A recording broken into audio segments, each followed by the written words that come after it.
একাগ্রতা আনা ও বিনয়ী হওয়ার যে বৈশিষ্ট্যগুলা গুণ সম্পর্কে অবগত হওয়া। قال النبي صلى الله عليه وسلم আপনার নামাজটা যত একাগ্রতার সহিত হবে তত বেশি সওয়াব হবে। সুবহানাল্লাহ বলেন।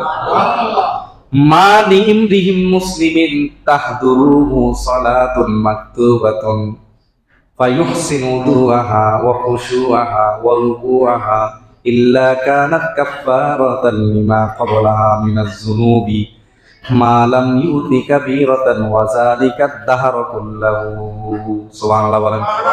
রাওয়াহুল মুসলিম।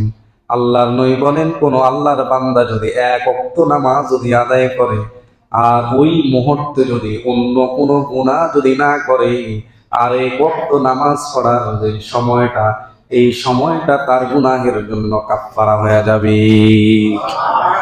তাহলে একটা নামাজ আদায় করেছেন, ধরেন যোহর পড়েছেন, আসর পর্যন্ত যদি আপনি কোনো কবিরা গুনাহ যদি না করেন, আপনার এই সময়টা আপনার গুনাহের জন্য কাফফারা হবে। জোরে বলি সুবহানাল্লাহ। এখন আসেন আমরা সকলে এই জন্য নামাজ আদায় করি, ঠিক কিনা?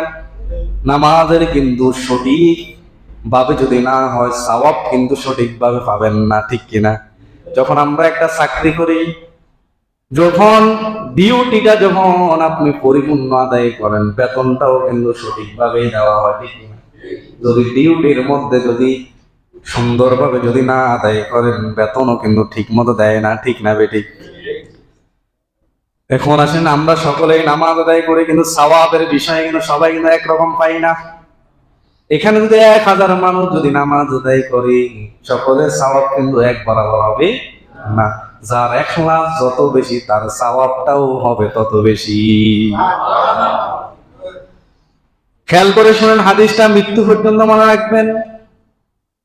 قال النبي صلى الله عليه وآله وسلم إن العبد لا يصلي الصلاة ما يكتب له منها إلا عشرها سدرها ثمنها سبعها سدسها خمسها ربعها سدسها نصفها। সুবহানাল্লাহ বলেন। রাওয়াহু মুসনাদ আহমদ এবং সহিহুল জামের মধ্যে এসেছে হাদিস।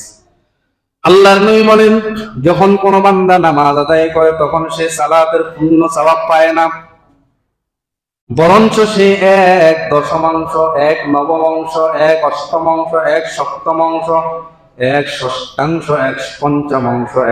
1/4, 1/3, এমনকি অর্ধেক পর্যন্ত সওয়াব কম পায়। আল্লাহু আকবার। আপনার নামাজটা যত সুন্দর হবে, আপনার নামাজের মধ্যে সওয়াবও তত বেড়ে যাবে।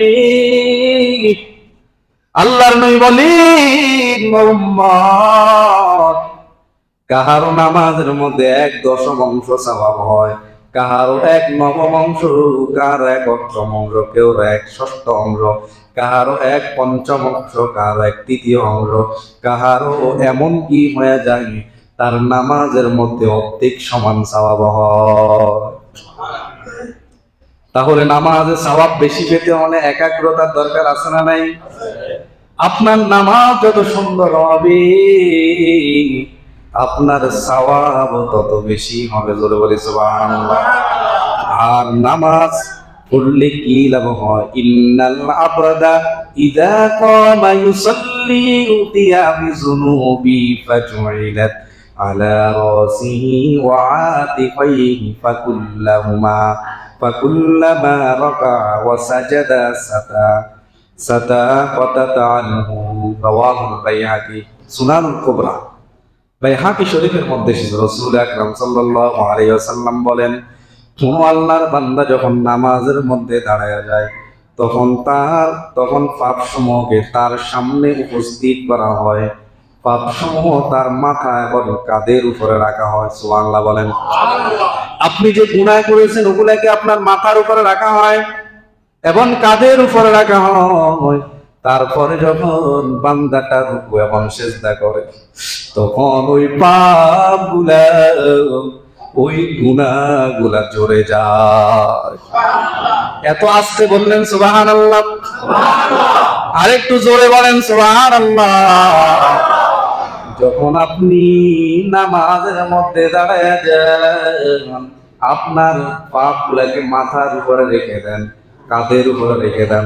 যখন রুকুতে চলে যান, যখন সিজদাতে চলে যান, তখন আপনার পাপ গুলাকে ধুয়ে মুছে পরিষ্কার করে দেন। তিনি কে? আরেকটু জোরে বলেন, তিনি কে? তাহলে নামাজ পড়লে লাভ না ক্ষতি? যারা পড়ে না তাদের গুনাহ কি মাফ হবে?